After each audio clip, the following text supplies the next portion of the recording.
हामीले आमाहरूलाई भेट्न आयौँ यसपालि। अब यो आउँदो चुनावमा भोट चाहिँ केमा दिनुहुन्छ आमा?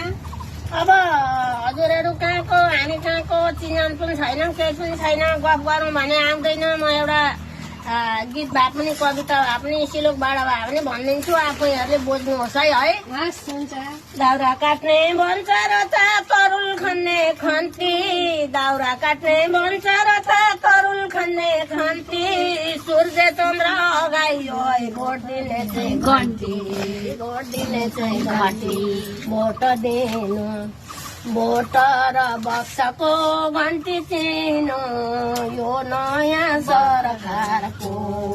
भोट दिने र लिने पनि अधिकार हाम्रो, भोट दिने र लिने पनि अधिकार हाम्रो। सरकार मात्रै नहेरौँ व्यक्ति चुनो राम्रो, भोट दिनु भोट र बक्सको नयाँ सरकार घन्टीको चिन्हमा। मेरो छोराले हेरौँ भने